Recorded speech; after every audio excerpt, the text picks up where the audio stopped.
Salam sejahtera, renungan harian Menebret ditulis oleh Pendeta Rois Panjaitan. Dalam kehidupan sehari-hari, seringkali kita mengalami satu hal yang menyakitkan. Sudah berbuat baik, tetapi tidak dihargai. Kita menolong seseorang, memberi perhatian, membantu pekerjaan, bahkan berkorban waktu dan tenaga. Namun orang lain tidak mengucapkan terima kasih, tidak mengingatnya, bahkan seolah-olah tidak peduli. Hal seperti ini bisa membuat hati kita kecewa. Kita mulai berpikir, untuk apa saya berbuat baik kalau tidak dihargai?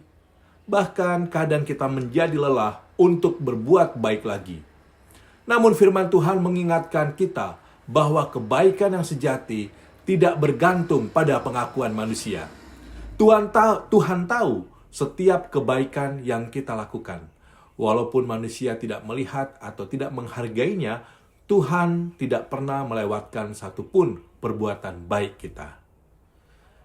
Dalam kitab Lukas pasal 17 ayat 11-19 menceritakan bahwa suatu hari Yesus menyembuhkan 10 orang yang sakit kusta. Pada zaman itu penyakit kusta membuat seseorang dikucilkan dari masyarakat. Mereka hidup terpisah, dianggap najis dan sangat menderita. Ketika mereka bertemu Yesus, mereka berteriak memohon belas kasihan. Yesus menyembuhkan mereka semua.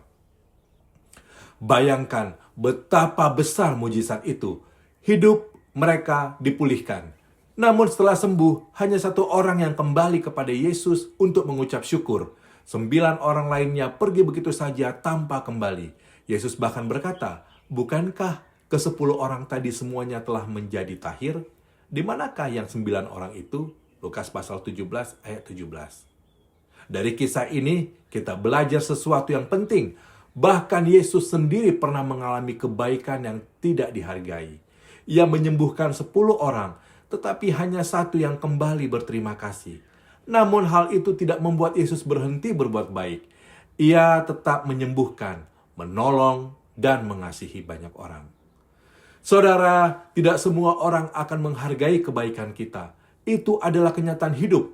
Tetapi kebaikan kita tidak sia-sia di mata Tuhan. Kita berbuat baik bukan untuk pujian manusia.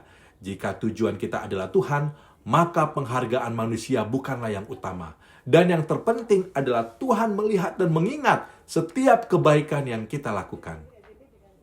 Jika hari ini kita merasa sudah berbuat baik tetapi tidak dipedulikan, ingatlah bahwa Yesus pun pernah mengalami hal yang sama. Namun ia tetap memilih untuk mengasihi dan berbuat baik. Oleh karena itu, teruslah berbuat baik. Jangan biarkan sikap orang lain mematikan hati yang penuh kasih.